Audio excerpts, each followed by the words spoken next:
Hey friends, ito yung ganap namin sa Christmas. Ito yung decoration ko for this year. Ito yung theme ko. It's a mix of red, white, and pink. Kung ano lang maisipan ko mga friends. So ayan yung mga chikitings. Mga friends are very excited for Christmas. Kasi, as you all know, with the previous mga videos, yung mga chikitings ko mga friends can have gifts only during Christmas and birthdays lang talaga or yung special occasions.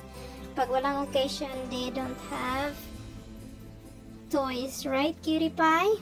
So, ganyan yung mga bata, mga friends, kaya na-excite sila during Pasko talaga kasi yun lang ang time na nagre-regalo kami at saka tinatry talaga namin mga friends na no spoiled kids, right, cutie pie?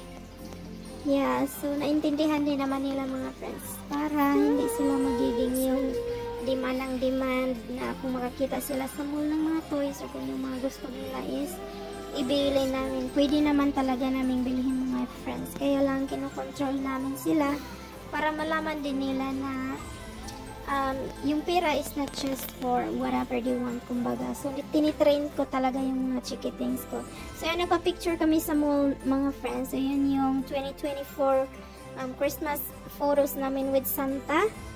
And so, ayan, every year, nagpapaphoto kami, nagpapapicture talaga kami in a mall talaga as a souvenir. Kasi yung mga bata, mga friends, is getting bigger na talaga sila.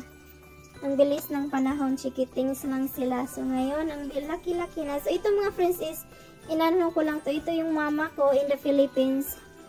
In-insert ko lang yung clip kung anong ganap din nila in Christmas. Mabuti pa sila mga friends, ang daming ano nila, ang daming handa nila. Kami dito sa Canada, wala, simple lang, but at least I'm happy that my family in the Philippines are happy. My mom is 83 years old na mga friends. Sila lang ni ate, and then yung kasama nila is first cousin ko dyan. Sila yung, siya isa ngayon yung tumutulong-tulong sa bahay sa ngayon. And then, my brother-in-law and my nephew. So, sila lang dyan sa bahay mga friends. Sila lang apat. And then, may kunting bisita lang siguro sila. And then, ayan. At saka yung mamita ko pala from New Zealand is there as well. So, happy yung mama ko kasi andyan yung bunso niyang kapatid from New Zealand. So, ayan. Happy din naman yung ano nila, yung Pasko nila. Kaya in-insert ko lang dyan sa video ko para may matingnan-tignan ko rin. Kung namimiss ko sa Pinas, nakakamiss ang Pinas magpasko mga friends kasi iba talaga dito sa Canada. Dito ay nako, wala. So, quiet lang talaga. But anyway, we're still thankful na Christmas is successful. Everything is okay. Happy. Everybody is happy. So, napaka sila lang apat dyan. Nakakamiss talaga. Ewan ko kung sino yan. Ininvite ata nila yan. And then yung, ayan yung nephew ko. Ewan ko kung sino yung isa. So, ayan, sila-sila lang talaga doon sa bahay. Nakakamiss nga talaga. Minsan gusto kong umuwi. Kaya lang, syempre, nahirap sa ngayon mga friends kung hindi ako magtrabaho kasi si ate is not yet going back to work. So, ayan, ako muna sa ngayon, din si mama. Ayan yung simpleng handaan namin. Imagine nyo yun mga friends. So, simple lang talaga. Meron lang akong shepherd's pie. Meron akong buko salad. May, ano ba yung na-order ko? Egg pie. And then, kagagaling lang namin sa church. So, ayan lang. Yun lang talaga simple. Pero hindi, hanggang 12 kami. Pero, kumakain kami ng mga 10 o'clock. Hindi na namin nahintay mga friends. Kasi yung mga bata, hindi na nila kaya, gutom na daw talaga sila at saka excited na din sila for half of their gifts will be opening in the night, I meant. After kaming kumakain, simple lang talaga, as in, it's like a tradition na kumakain kayo in a table during Christmas, diba? Ganyan sa atin. So, ayan lang, and then, morning of 2025, morning of 2024, Christmas. And then, excited na sila for their morning part 2 of their opening of gifts. So, ayan, so excited na sila. Kasi nga, ayan, minsan lang talaga sila makahawak ng gifts talaga mga friends.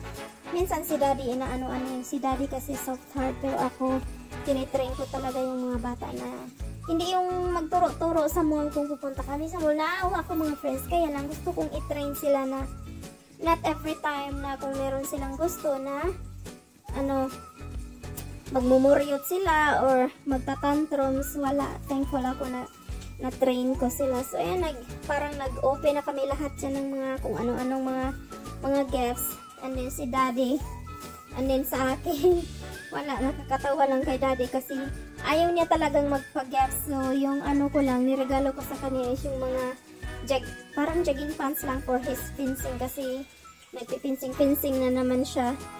And then with kuya.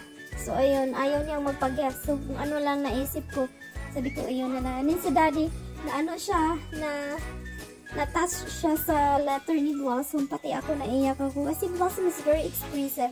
Si kuya naman is, mag-I love you siya. Pero medyo mahiyain. Si Blossom talaga is, walang hiya si Blossom. Maano siya yung, kung anong nasa damdamin. Kung anong sa isip niya, i-express niya talaga at sasabihin niya sa'yo na I love you, mga ganun-ganun.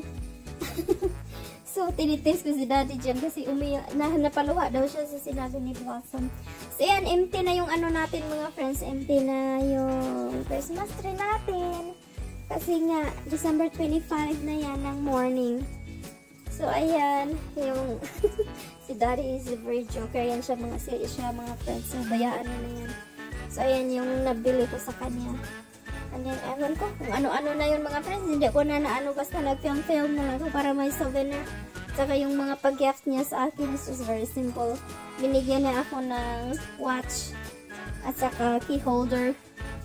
Siko ata yung inano niya this year na watch.